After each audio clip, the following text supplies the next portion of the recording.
I got a barrel of water here. We'll try to cool it off a little bit. Watch the steam rise. You might even hear it hissing. Oh, yeah. It's really hot. So you think it's already cold? No. You think if I touch that, I get burnt? Yes. Yes. Woo! That's scary.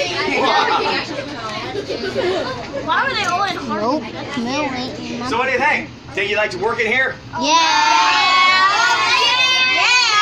All right, remember, it's 6 days a week, 12 to 14 hours a day. And what's going to happen here just a few months from now? War. War. Yeah, war? What? Or warm? Did you say warm or war? War. Well, there's always wars, but not particularly what I'm looking for. It's going to get hot, right? Really, really hot and very humid like today. You're going to be covered in sweat. It's even hotter here. You're breathing that smoke. You're probably going to get cancer by the time you're in your 30s. Do you think you're going to work here now? Your head's going to hurt. Your head's going to hurt. There's just so many ways you can die in those days. It's not even fun. They didn't have any cures for most diseases. Even if you so much as broke a bone, a compound fracture, you know the ones that poke out, they didn't know how to set those bones. Today we just put you in a cast and send you down the road. You know what they do back in those days? They didn't know how to set that bone? Cut it off. Oh! Yeah, they take a tourniquet, like a little rope or string. Say I broke this bone right here. They're going to tie the blood off so it won't flow down here. Oh yeah, I see one of those. Yeah, and then our surgeon comes in with a handsaw. Cuts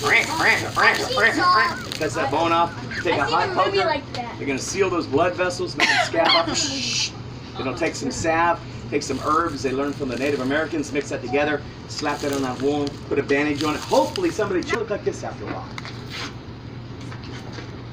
Hey, how you doing? Nice to meet you. Al had rotten teeth. Yeah. Didn't brush your teeth. Only took a bath a couple times a month. So by the time you're in your 30s, most of your teeth are gone. Now, if you're like old George Washington, our first president, you got a little bit of money, you can get yourself some wooden dentures made, or maybe out of rhino horn. So what are we going to take away from this, kids?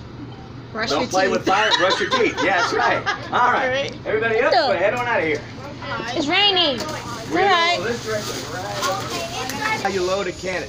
Once you know how to load a cannon, you'll also know how to load a pistol or a musket. Because it's all load a pistol. It's all the same procedure. The only thing that changes is the amount of gunpowder that you use and the size of the ball that you're shooting. This is the cannon right here. I know how to shoot. Is that a real cannon? So let's pretend, yes it is. Let's pretend that this cannon has been shot.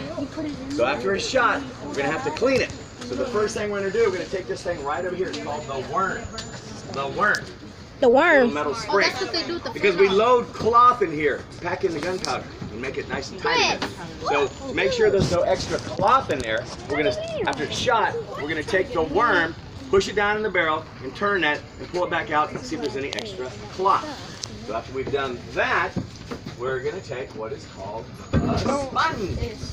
Oh, I thought you said a ball. I thought you said a ball. This is, somebody broke our sponge, so we, the sponge looks just like the ram, which is what the rammer, which is this, which just has a sponge on it. We're going to dip that in water. We're going to clean out the cannon, make sure there's no hot embers in there, get all the gunpowder residue out. After that is done, after it's dried, then we're going to take a 1 pound pack of gunpowder. And we're going to put a couple packs of these gunpowder packs in the cannon. Afterwards, we're going to take a wad of cloth, put that in, and take your cannonball, you can put that inside. And then the next thing you're going to do, after that is done, we're going to take the rammer. And you're going to pack all that down the cannon. So when you guys are watching these movies like the Pirates of the Caribbean, that's what they're doing. That's the steps that they're doing, what I'm doing right now to load their cannon. So you're going to pack it all up. And then, you're going to take this right here. It's called a pick. Oh, I know. So, unlike Bugs Bunny, real cannons do not have fuses on them. What they have a hole there in the very back. It's called the touch hole. I knew it. So you touch to light it up. So you're going to take this here and you're going to poke that down the hole. And the reason you're doing that is you're going to poke that bag. Yeah, so poke a hole in that bag. Yep, so you're going to expose some of that gunpowder. Then you're going to take your powder horn. This is a cattle horn. It's been hollowed out. This is where I would keep my gunpowder. I'm going to pour a little bit of gunpowder right there in the hole. And the last thing we do is going to take the matchstick. That is right over here. Looks like a trident. Looks like a right here. I can see something right now. They put it in there. That's a big one. Like Zeus would be holding. Yeah. So this would be soaked in flammable liquid, this little rope here. You're going to light that up. You have a little glow there. And then lastly, you know, in English we say fire. How do we say fire in Spanish? Anybody? What do we say? Ashley, how do you say fire in Spanish? What? Fire, fire in Spanish. Very good. Fuego. Fuego. Boom. Yes, fuego. That is Spanish for fire. So there goes your cannonball. So, no, this is not a real pistol. No, it is impossible to shoot. But let's pretend. Let's use our imagination for a moment and pretend that this was real. Remember how I went through the steps of loading the cannon? Watch, same kind of thing. Watch this. Put in a prescribed amount of gunpowder. Put in your wad of cloth. Put in your little ball. This is your rammer. If this is a real pistol, this would come off. That's our rammer right there. Take that, pack everything down. Pull back with the hammer. This would be flint, which is a stone you find up in the mountains of like the Carolinas and North Georgia. This is my striker. This is a little cup here called a flash can. I'm going to pour a little bit of gunpowder there. You get one shot only. If you miss, you have to go through the entire procedure of loading this up again. It's only accurate for about 30 or 40 yards. You pull the trigger, hopefully get some sparks, and one of those sparks lands in that pan, it lights that gunpowder, lights the gunpowder here, and there goes your ball. If you miss, you have to go through the entire procedure. Now, while you're doing that, people are either shooting at you or maybe coming at you to attack you. Then you may have to switch over to your tomahawk. I want to back up. Yes, you should. You feel it, everybody wants to feel it. Okay, good. This is a, look at this. This is balanced. See this? This is made for throwing. Made for throwing. Oh, yeah. The difference between a tomahawk and a hatchet. They're relative the same size, but a hatchet has a curved handle. Okay. This you use for throwing. You're going to use this to cut firewood, also to quarter a deer. Again, we eat a lot of deer meat here. And this is the weeping part. It's for good luck. And so there again, there's the old tomahawk. Any questions? I know you had a question. What do you want to say?